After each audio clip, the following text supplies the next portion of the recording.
there. So if you have any questions, just pop them into the Q&A panel. We'll get to those at the end of the presentation. Just to mention also that we're recording this session this morning, and it will be available next week, I believe, on the website. So just for your information. So we're nearly ready to start. So this is really an overview on this IAF Informative Mandatory Documents. Primarily, we will touch on some other documents as well towards the end. So I will begin now, if everyone's ready.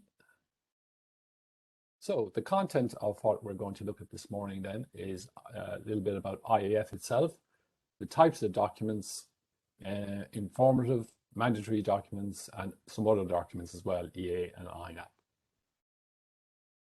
The IAF itself is the International Accreditation Forum, and it's a worldwide association of accreditation bodies and other bodies.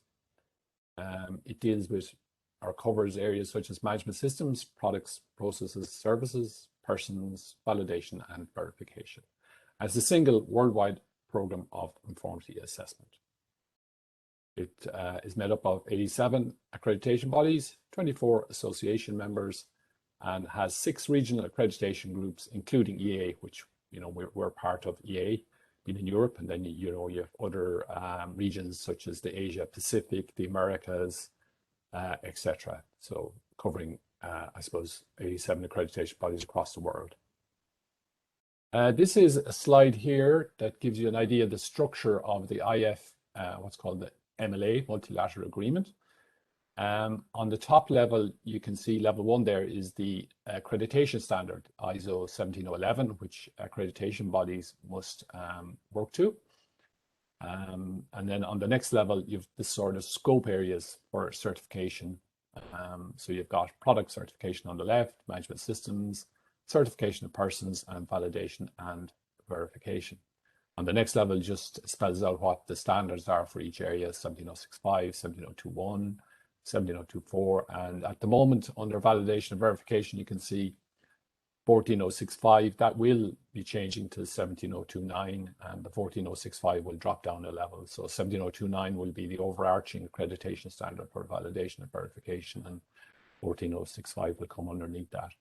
On the next level down, you can see the various more documents in the product area. You've got global gap there, and then under 17021, you've got sort of different subsets like food safety, quality, environment, information security. You could also have energy. It would also come in there on that level. And then on level 5, you have the standard that the conformity assessment bodies themselves will be auditing against down on that level. So that just gives useful sort of a picture of the structure. Yeah, so we're obviously talking about IAF documents, and we're part of EA. So you might kind of say, well, how do all these things apply to us? So they do apply because the EA, as being part of IAF mandates that we follow these IAF documents, and this is just a useful document if you want to look it up at some stage. EA Inf 01 2021, the latest one. So it just gives a list of EA publications and international documents, and then it lists off the various documents that apply. Types of documents then within the IAF structure. There's various different types of documents. If you go on the website, quite a good website, and their publications are available there, just to say as well. So you've got communiques, promotional documents, policy documents, MLA documents, and then the mandatory documents, which we're going to look at in more detail later. For shorthand, called the MD series. Procedural documents, IAF ILAC joint publications, which is the A series, and informative documents, which is the ID series. I just say about the joint publications, IAF, ILAC have some publications that they publish together as the two, I suppose, overall worldwide bodies for accreditation, ILAC being the one for laboratories and inspection bodies. There is a proposal, just to mention as well, that those two bodies will join together at some stage in the next couple of years. It's been talked about for a while, but I think it's progressing on a bit more now. So just to mention then about what the informative documents are. So this is the definition, if you like, of the informative documents. They reflect the consensus of IAF members on specific subjects and are intended to support the consistent application of requirements. And then, of course, IAF members and their accredited bodies are not obliged to use or comply with these documents. But there's obviously strong guidance, but they're not, I suppose, at the same status as a mandatory document, just to say. So what have we got here? We've got 5 at the moment. So obviously over the years, again, I think some of these numbers in between have been withdrawn, etc. You know, when they're no longer needed or they've been superseded, etc. IAF ID 1 deals with QMS and EMS scopes of accreditation. ID 3, management of extraordinary events, etc. ID 4, market surveillance visits. 5 or 12. These are principles on remote assessment, and 13 relates to medical devices.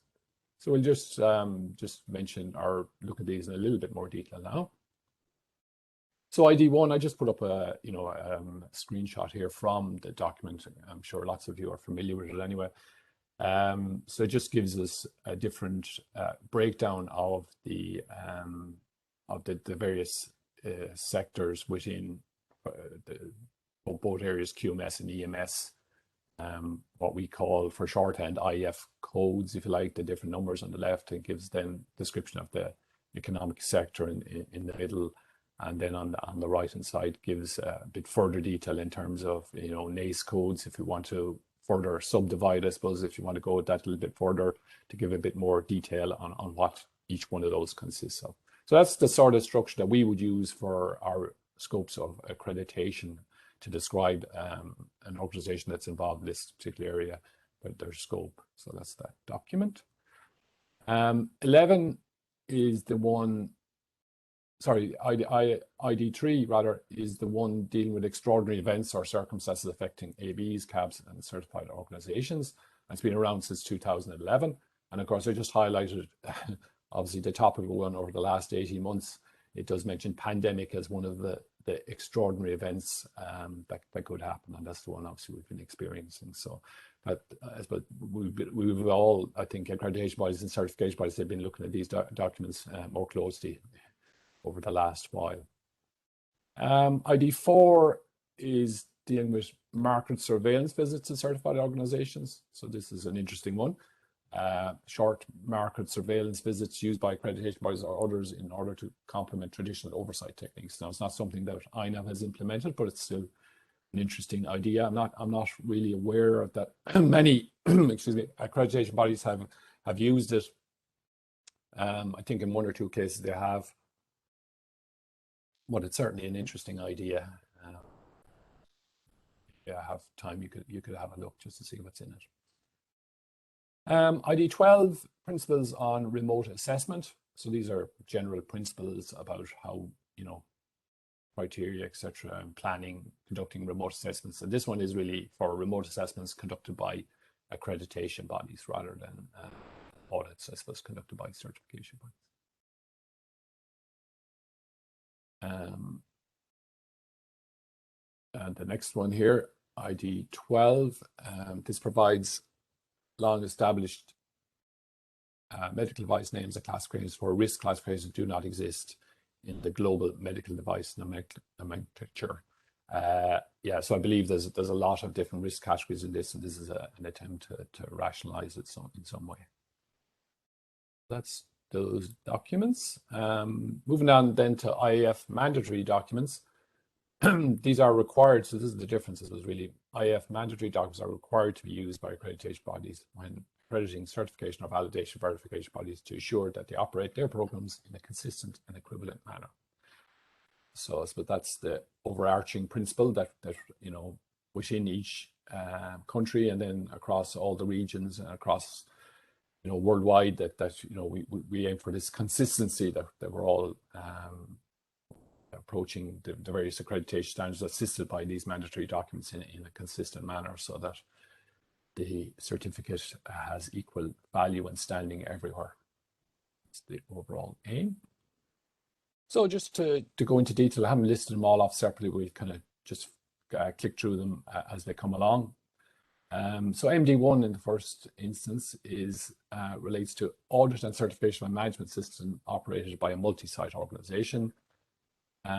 It's where there are a number of sites with a single management system.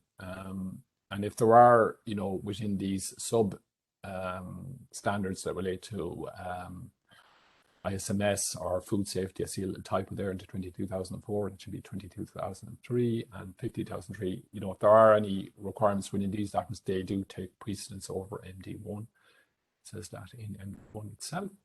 And it includes definitions on, permanent sites, temporary sites, multi-site, central function, virtual sites. All these kind of concepts are contained within the document. And it has rules for sampling and the minimum size of sample and max risk reductions and things like that. So it gives sort of a formula and a way, a methodology for approaching these things, which I think is useful to have, again, to drive consistency. MD2 relates to transfer of credit certification of management systems. So this is where covers who's eligible for transfer, pre-transfer review, transfer of certification, and the cooperation between the issuing and accepting certification bodies. And the next slide. So this one, IAF MD4, deals with the use of information and communication technology, ICT, for auditing and assessment purposes. So this one applies both to accreditation bodies, so when we're doing sort of using ICT, but also to certification bodies, our CABs, conformity assessment bodies themselves. Obviously, this one has come into its own over the last 18 months. We've all had to delve into this probably sooner than anyone realized. I remember going back a couple of years ago when this document was revised to apply to ABs, we had a sort of an internal training session, said, we're trying to think, how much we could use, IT and the different tools, etc. And I suppose we were somewhat reluctant at the start, as you would be, as I'm sure a lot of conformity assessment bodies were as well in the early days before what has happened, let's say, to how we were going to approach this. But, we were all really, our hands were forced so much, which in some ways was a good thing, I think. So overall, I would say it's been quite successful. Just a few things to note. Within the document, it requires people to, or organizations, to identify and document the risks and opportunities that may impact audit assessment effectiveness for each use of ICT. So that's important that we consider the risks. Is it always appropriate, etc. So those sort of things should be considered. And then, as well as that, it mentions that reports and records shall indicate the extent to which the ICT has been used. So it's important that there's a record of its use, and it deals with also within the document about the acceptance of the client for the use of it. So obviously, they're also important things, and we have to be mindful of GDPR, etc. now as well.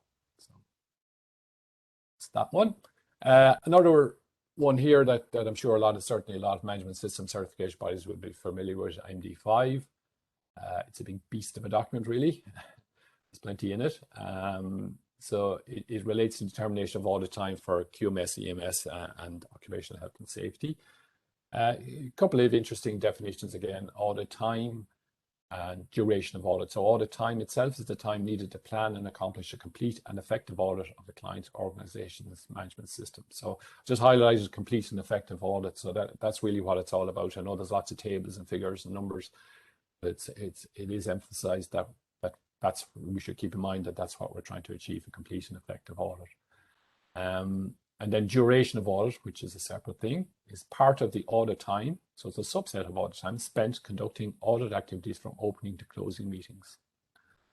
And then we have another important concept, effective number of personnel, because I suppose that really determines, how we do our calculations, etc. So you've got to determine the effective number of personnel. I would say the document itself doesn't really give much information on how that has arrived at. Probably that could be strengthened with more kind of guidance myself. And then there are concepts like risk categories, complexity categories for the different areas as well, and that kind of determines where you go. Just say the duration of the audit should be not less than 80% of the audit time. So that's included in the document as well.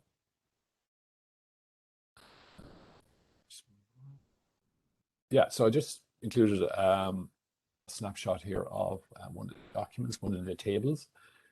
And it says, again,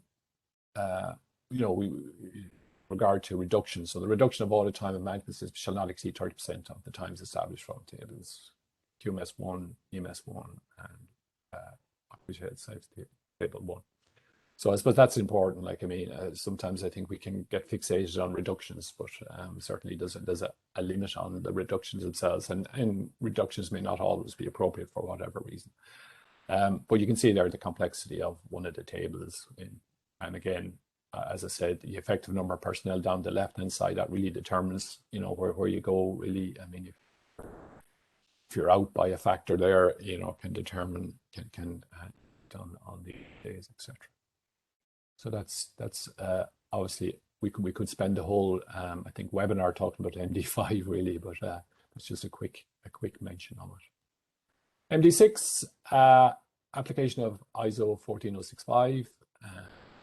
So this one is for applicable to validation and verification bodies for following validation and verification criteria. So that document. 7 is for the harmonization of sanctions, and again, this one would be for ABs, just to ensure there's consistency in terms of sanctions that ABs may have to impose. And it's applied to applicant or accredited cabs. Gives examples of some of the sanctions, look, for instance, suspension or ultimately withdrawal, that sort of thing. So again, it's to aim for harmonization across the different ABs. MD8, application of ISO 17011, the field of medical devices. And again, this is requirements for accreditation bodies. So you will notice that although there are a number of MDs, some of them do just apply to the accreditation body. So when you see 17011, it's for the accreditation body. MD9, another one related to medical devices, and in this case, it does relate to the application of 17021. So this one would be for cabs operating in this area. So there are requirements there to be taken into account. MD11, okay, this one is integrated audits of integrated management systems for 17021. Again, an important one, I think, as there is more integration of standards over time. So it's important to apply this one correctly and be aware of its contents. And it's for the planning and delivery of audits of IMS, of an organization's management system, against 2 or more sets of audit criteria standards. And again, I just highlighted this, I'm not saying these, what I've highlighted are the most important points within the documents, but just to be aware, an audit of integration management system could result in increased time, so that's important to say. But where it results in reduction, it shall not exceed 20% from a starting point. So that's sort of the baseline. Because audits are integrated, if you think about it, even things like the opening meeting, closing meeting, you're doing one opening, closing meeting instead of whatever, 2 or 3 or something like that. So there's a reduction, I suppose, straight away. There may be other reductions that can be achieved as well. ID 12. So this one relates to the assessment of conformity assessment bodies with activities in multiple countries. Again, this one is for an accreditation related to accreditation activities. So cabs providing certification in countries outside the country in which their head office is based, and then gives definitions on fixed office location and remote personnel. Again, lots of these things are becoming more common now, certainly with more remote working, etc., being available, and more ICT as ICT develops. So it's important that we kind of consider these requirements in our activities. I did highlight this, what I would see as a slight problem with this document at the moment, because it references IAF ILAC A5, and it references key activities as defined in IAF ILAC A5. but IAF 5 has been withdrawn. So, and this is the reason it's been withdrawn. The requirements included in this document are included in the 2017 version of IEC 1711 as appropriate, and therefore is not required for the latest version. So it was withdrawn because 1711 was revised. It was considered that the requirements were contained, but key activities that's referred to is not defined in 1711. So, you know, the slight disconnect there, but hopefully that will be addressed in the next revision of MD12. MD13, so this is knowledge requirements for accreditation body personnel for information security management systems. So this is for AB personnel, but we've got one of these tables that, you know, you'll see in other standards, and again, it's indicated the areas where you know, your competence, etc. So that's just a snapshot from that MD. MD14, again, requirements for accreditation bodies related to greenhouse gas validation and verification. 15, another one that you may be familiar with, have come across. It relates to the collection of data to provide indicators of management system certification bodies' performance, aimed at providing input to accreditation bodies for managing the corresponding surveillance activities. And just to say then, INAB document PS7F1 applies to all certification and validation verification bodies. So although this MD15 is primarily aimed at management systems, we've broadened it out to gather information on all our product or certification persons or validation and verification, because, you know, I think you'll appreciate that we really need to gather this information to sort of plan and see what we need to do if a cab expands into another country, for instance. Do we need to go and witness there, or, you know, has suddenly got well, not something, but has gained a number of certificates in a particular area? No, so it should help to planning purposes, really. Yeah. So this is just a snapshot again from our PS7F1 that you'll be familiar with. I think it's actually just gone out recently, so we'd ask any cabs that have received it to fill it up and return it to us, so that we can, you know, plan out the activity and see where we need to concentrate the effort. 16, again, this is requirements for accreditation bodies in the food safety management systems area. Again, it's got sort of a table. Well, you know, this is only a small part of it. Just for interest, I just showed you this, and it's got requirements again that we have to comply with. And you can see some have an X and some have an X plus, where there's extra knowledge, I suppose, required.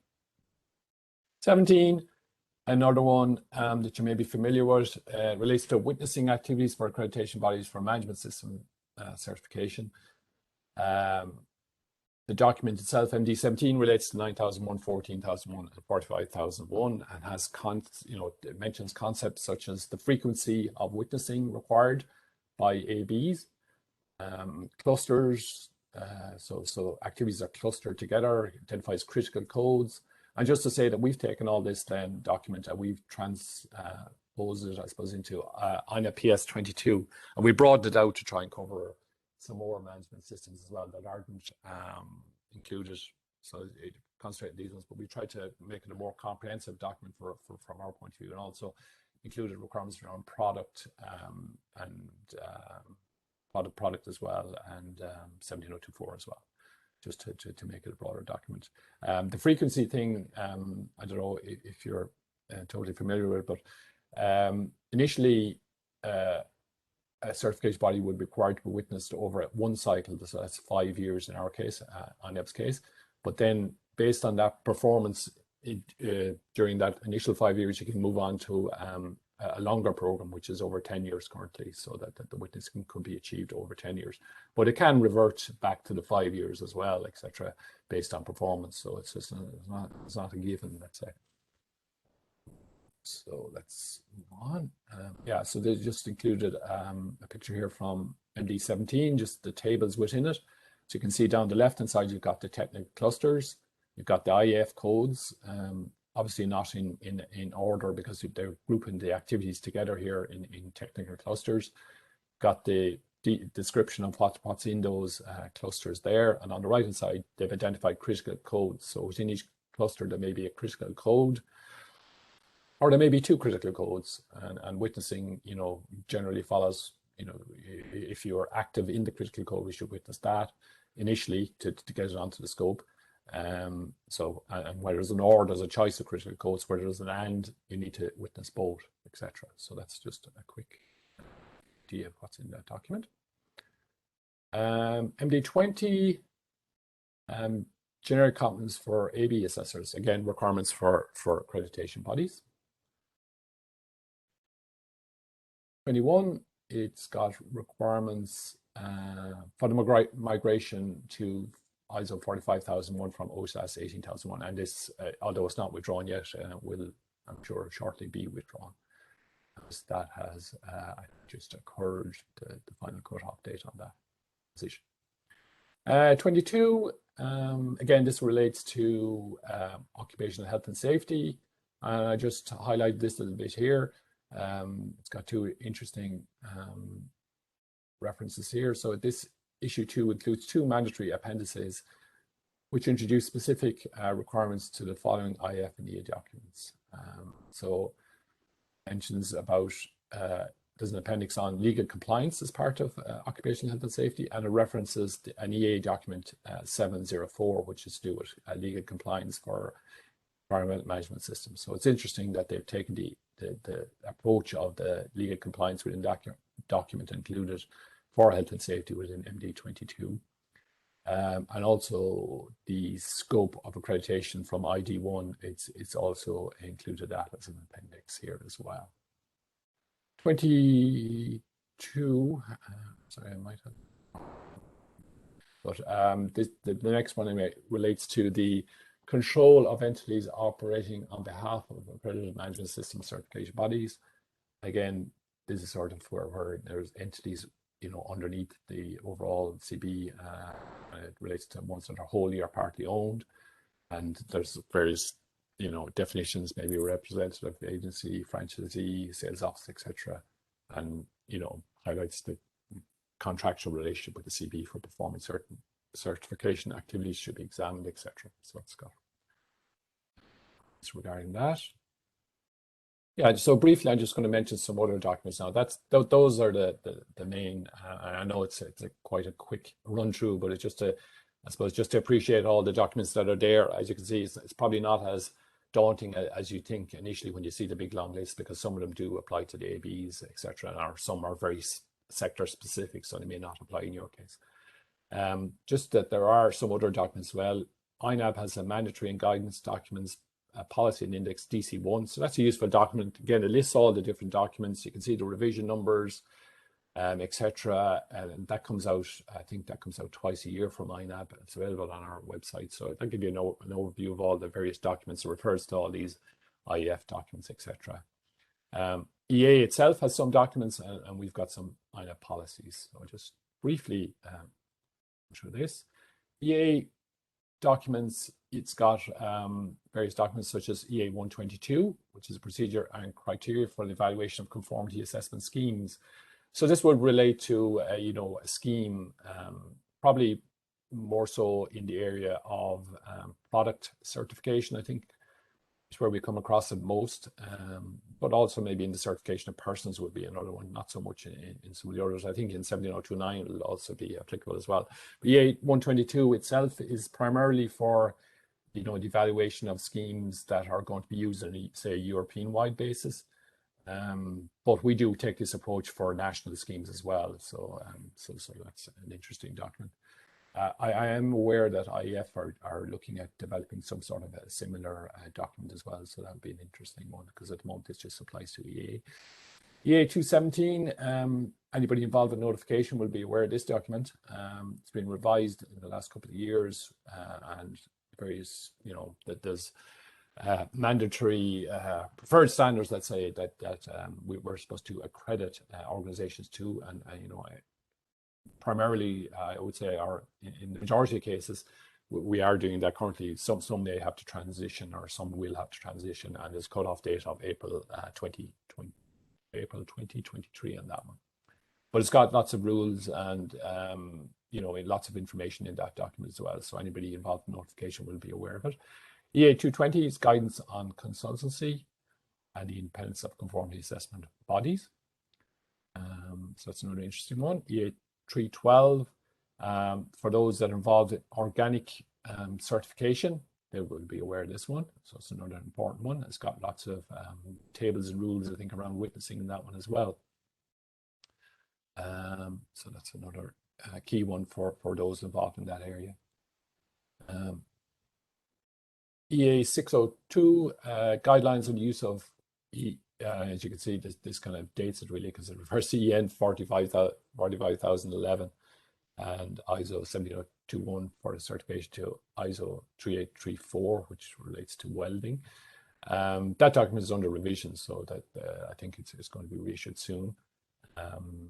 So that applies to those working in those areas. And the EA 603, guidance and recognition of verification bodies under EU ETS directive, greenhouse gas, etc. 604 is the guidelines on the accreditation of certification for primary sector products by means of sampling of sites. So this relates to products. And it says in the document itself, you used in conjunction with IAF MD1. So it's important one in that sector. EA 704, for those involved in EMS, ISO 14001. This one deals with legal compliance as part of certification. It's an important one for those working in that area. And as I said, you can see that IAF has taken that document and modified the one on health and safety, the MD on health and safety, to take account of these kind of concepts as well. So it's that one, and I think it really relates to, I suppose, that regulators can rely on certification more. You know, so it's emphasizing that aspect. INAB. So INAB is some documents as well. To add to the mix, we've got regulations, so what we refer to as R1, so that document is available on the website, and we've got terms and conditions. So the R1 document does get revised from time to time, so and we would send out notifications on that, so it's important to be aware of the content of that document. And it's a useful guide as well, you know, when you want to apply for extension of scope, etc. There's a lot of information and you know, the guidelines, or not guidelines in this case, but the regulations that you should be adhering to. Policy statements are I've just outlined a few here.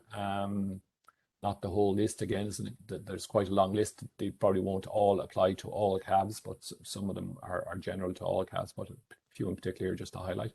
PS 18, it's the evaluation of schemes, and it's based on 122. So it's our take on 122. We've incorporated 122 into the document. That's our approach to evaluating schemes. PS 22, as I mentioned earlier on, is the policy on witnessing activities, and it's based largely on IAF MD 17, but it's got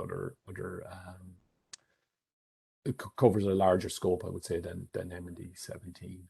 PS 10, submission of documentation. Anybody that is involved in assessments with us will know that we look for documentation in advance. I know it's quite a big document. There's quite a lot of documents to send in. Not all clauses, of course, apply. So again, if you look at the document, you may say, my God, where do I start with this? But you know, if you read through it, or if you look at the subsections, you see not all apply. But it is, of course, useful for us to get all this information in advance, to allow us to prepare properly and to sort of, if you like, hit the ground running on the day of an assessment. Particularly, I think, in the current, or has been very useful over the last 18 months to get this documentation in advance. We do look for 6 months or 6 weeks in advance, and an email is generated from the CRM to that effect, and it goes out automatically. Now, we don't always get the information in 6 weeks in advance, but if people could pay attention to that request, to just get that documentation. There is a form that comes with it, a PS 10, I think it's called F1, and that's useful, I think, as a guide to what you should send in. So I think if you're using that as your you know, guide. I suppose it kind of pulls out what you need to send into us. A few other documents just to highlight: guidance documents. P7 on the whole assessment process. Certainly, if you're an applicant or relatively new, we've kind of take you through it. GDO3 on the establishment in Ireland, so that's an important one as well. If a new accreditation body is setting up in Ireland, what we expect to see in terms of establishment. That term establishment that's mentioned in EU, or EASL EC, Regulation 765/2008 mentioned establishment. So this is, of course, it doesn't exactly spell out what establishment means, but this is our attempt to make that clear, what we consider to be establishment in Ireland. That's in GDO3. GDO4 is just a guide to INAB assessments. It is a guide, it's not, but it gives you an idea over the cycle of what we try to cover. So we do the initial assessment, we do a number of surveillances, then we do a re-assessment, and over the period of surveillance, we try to cover, you know, the full accreditation standard, etc. So that gives you an idea of how we approach that. And almost there. Finally, there's frequently asked questions. These are available both on the IAF and the EA websites. So under, if you go to the IAF, you find this tab for FAQs, and underneath it, I think again over the last 18 months, it's been particularly useful for the IAF and COVID-19. This tab here, it requires a bit of searching, but there it is, and then at the bottom of highlighted again, you click here, and there's a number of questions and answers that sort of, well, particularly has been useful, I think over that period, just to be aware it's there. And lastly, then there's the EA FAQs. Now there's a number of, on this one, there's a number of kind of general sort of thing, like you can see up there, what's the difference between accreditation notifications. So there's kind of stock ones like that. But if you click down into the area below here, you'd see ones for certification committee. So these are questions that have been posed to the EA certification committee in all sorts of areas. And there's a really long list there. It's split down by accreditation standards, so 17021, 17065, 17024. And it's, I think it's organized in sort of topic level, so you can see there's various clauses addressed, but it's useful as a guide. Again, it's not mandatory, it's not binding on anyone, but it gives you an idea of the various approaches that can be taken. It just aims to arrive at a consensus. So these questions get posed at this committee kind of has a look at it and tries to come up with a proposed answer, and it gets discussed among the members, all in an effort to drive consistency. And that's it. So thanks very much for your attention. Hopefully that was interesting. I think I can just hand over to Sinead now. Maybe she has some questions if they've come in. Thank you very much, James. I found it very interesting anyway, so that's good. So we're moving into the question and answer session now. So just to remind you, if there are any questions, can you please use the Q&A aspect. We have a few questions that have come in during the presentation. One of them is in relation to IAF MD4, which is the one on auditing in a ICT processes. So I think I can take this. It's a mandatory document. It's available on the IAF website, and it's quite a good document. It applies both to certification bodies that are involved in management system certification, persons and product. And it applies to both conformity assessment bodies, which is a certification body, but also to accreditation body. And it goes through things like making sure you have agreement from your client, the security and confidentiality of the information, and the process requirements. So that's the question we have on that one. There's another question, James. Where do IAF resolutions come into this? Okay, yeah, resolutions, right. So these are resolutions that are decided at the General Assembly meetings, and they're usually something like, perhaps if there's going to be a transition on a standard, or something has come up or something has changed. Yeah, so the resolutions, they're actually published on their website as well, and that these are binding on accreditation bodies to apply as well. Generally, they you know, if it's something substantial, etc., you know, a document will probably follow out of it later on, such as an MD, or it might require the revision of an MD, but in the interim, the resolution would apply as well. Yeah. Okay. And another one here, do these apply to ISO 17024? Yeah, I mean, they do, I suppose, in the general sense. 17024 is often somewhat, I wouldn't say forgotten, but it's certainly, there isn't as much, there isn't as many documents out there on 17024 specifically. Obviously, the likes of MD4 will apply, using ICT, etc., and some of the others will apply as well. But there aren't, at the moment anyway, specific ones on 17024 as such. But in the general sense, it will apply, and certainly in any documents we've written to take account of these MDs, like PS 22 for IAF MD 17, we've taken that into account. And I would say also for the evaluation of schemes, etc., for the EA side of things on the EA 122, or and again, the INAB document PS 18, again, we would apply those sort of approaches. Yeah. Okay, so from what I can see, that's all the questions that have come in at the moment. But if there are any other questions that arise after the event, you can send them in to us afterwards. So back to you, James. Yeah, okay. Well, I think I don't see any more questions at the moment. So just once again to say thanks very much for attending today.